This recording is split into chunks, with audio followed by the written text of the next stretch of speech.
سپہر کے 3 بجے ہیں۔ السلام علیکم، یہ ریڈیو پاکستان ہے۔ خبروں کے ساتھ میں ہوں ترنم حامد۔ سب سے پہلے اہم خبروں کا خلاصہ۔ وزیر اعظم نے کہا ہے کہ زرعی شعبے میں خود کفالت حاصل کرنے کے لیے اسے جدید خطوط پر استوار کیا جا رہا ہے۔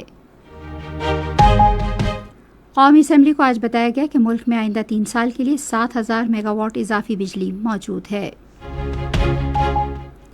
عالمی بینک نے 2 ٹوک الفاظ میں کہا ہے کہ سندھ طاس معاہدے میں ایسی کوئی شق شامل نہیں ہے جس کے ذریعے اسے یک طرفہ طور پر معطل کیا جائے۔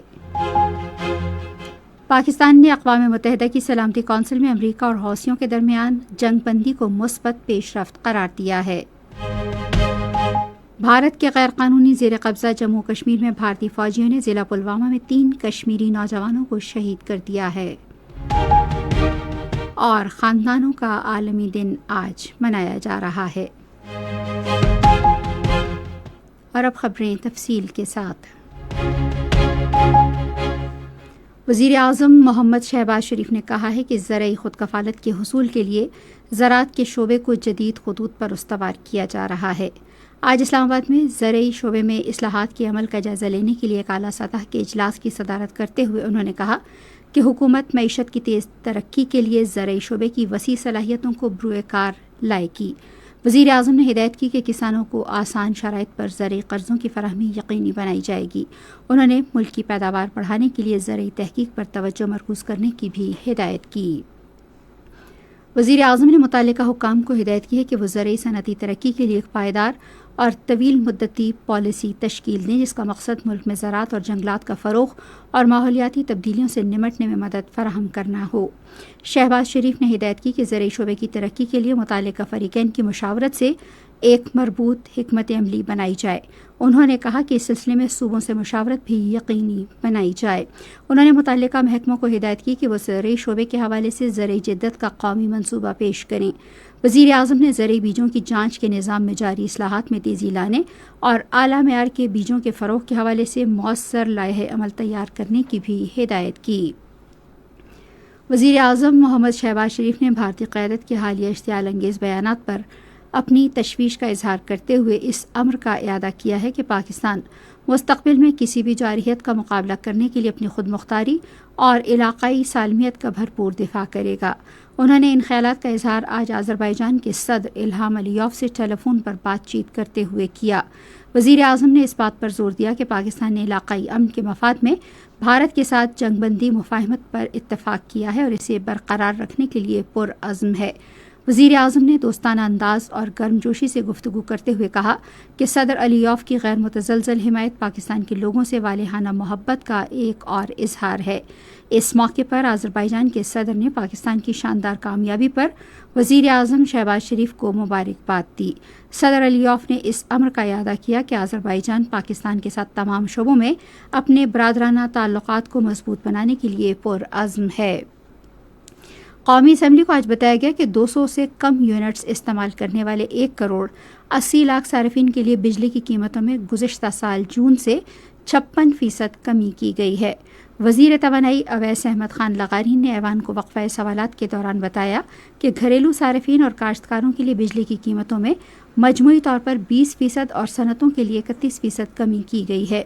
وزیر توانائی نے یقین ظاہر کیا کہ پاکستان آئندہ 1 یا 1.5 سال میں خطے میں توانائی فراہم کرنے والا مسابقتی ملک بن جائے گا۔ انہوں نے کہا کہ آئندہ 3 سال کے لیے ملک میں 7,000 میگا واٹ اضافی بجلی موجود ہے۔ انہوں نے کہا کہ صنعتوں کو بجلی کی قیمتوں میں مزید ریلیف فراہم کرنے کے لیے ترقیاتی شراکت داروں سے بات چیت جاری ہے۔ پارلیمانی امور کے وزیر طارق فضل چودھری نے اس موقع پر اظہار خیال کرتے ہوئے کہا کہ بھارت کی جارحیت کا پوری طاقت سے منہ توڑ اور مؤثر جواب دینے سے پاکستان کے بین الاقوامی تشخص میں نمایاں اضافہ ہوا ہے۔ انہوں نے پاکستانی پاسپورٹ کی عالمی درجہ بندی میں بہتری کے لیے مربوط کوششوں پر زور دیا۔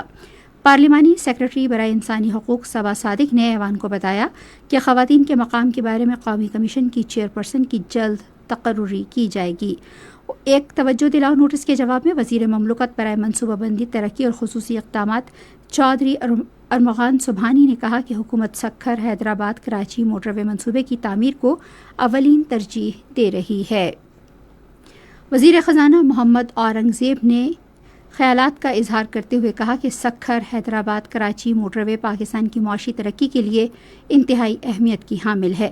انہوں نے کہا کہ اس منصوبے کو ترجیح دی گئی ہے اور اسے ہر قیمت پر مکمل کیا جائے گا۔ ایوان کا اجلاس اب کل دن 11 بجے ہوگا۔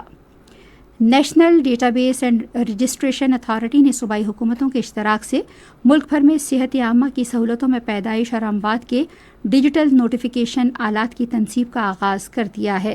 National registration and biometric policy framework کے تحت نادرا پاکستان کے سول رجسٹریشن اور اہم شماریاتی نظام کو جدید بنانے کے لیے ٹھوس اقدامات کر رہا ہے۔ اس سلسلے میں صوبائی حکومتوں اور نادرا کے درمیان معاہدوں پر دستخط کیے جا رہے ہیں۔ وزیر اعلیٰ پنجاب مریم نواز نے کسانوں کی مدد اور زرعی شعبے کی ترقی کے حکومتی عزم کا اعادہ کیا ہے۔ وہ آج کالا شاہ کاکو میں ویٹ انیشیٹو پروگرام کے تحت ٹریکٹر تقسیم کرنے کی تقریب سے خطاب کر رہی تھیں۔ وزیر اعلیٰ نے ان 1000 کسانوں کو مبارکباد دی جو گندم کی ریکارڈ پیداوار کرنے پر ٹریکٹر حاصل کرنے کے اہل قرار پائے۔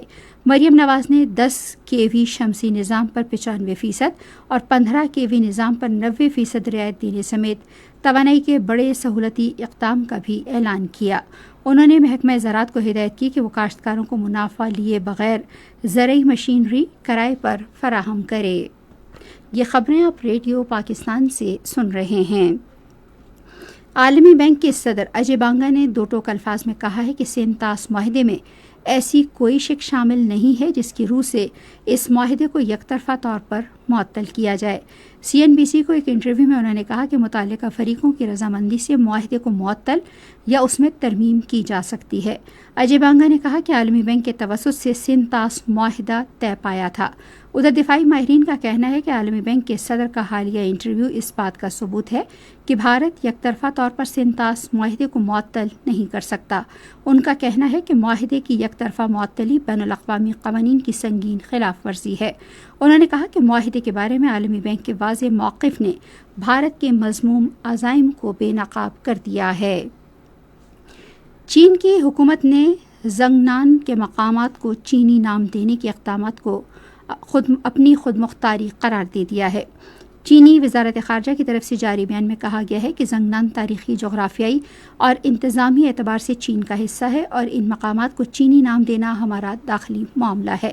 بھارت زنگنان کو اروناچل پردیش کے نام سے اپنا حصہ قرار دیتا ہے جبکہ چین اسے جنوبی تبت کا علاقہ تصور کرتا ہے۔ دفاعی ماہرین کے مطابق پاکستان کی بھارتی جارحیت کا منہ توڑ جواب دینے کے بعد چین کی جانب سے زنگنان پر دو ٹوک موقف بھارتی حکومت کے لیے بڑا دھچکا ہے۔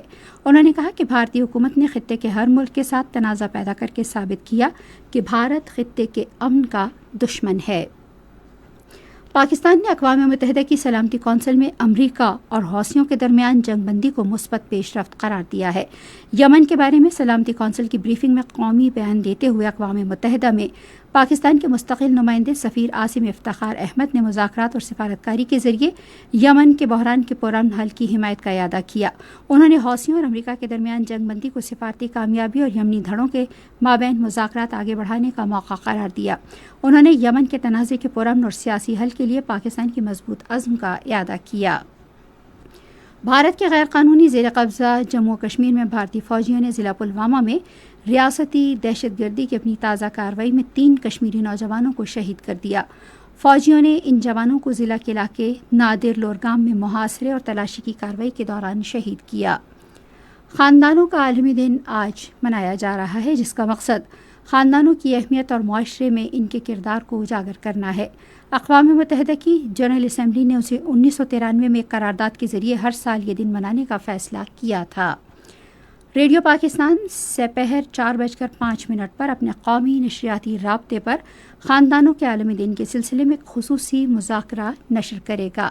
اور اب موسم۔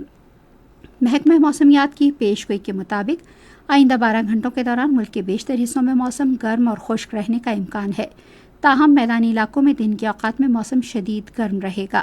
آج ریکارڈ کیا گیا بعض بڑے شہروں کا درجہ حرارت: اسلام آباد اور Peshawar 39 degree centigrade, Lahore 40، Karachi 35، Quetta 31، Gilgit 32، مریخ 26، مظفر آباد 35، سری نگر 24، جموں 38 اور لیہ 7 ڈگری سینٹی گریڈ۔ اسی کے ساتھ خبریں ختم ہوئی. مزید خبروں اور تجزیوں کے لیے آئیے ہماری ویب سائٹ پر radio.gov.pk اور فیس بک کے link radio Pakistan news official پر براہ راست ویڈیو اسٹریمنگ بھی ملاحظہ کیجیے.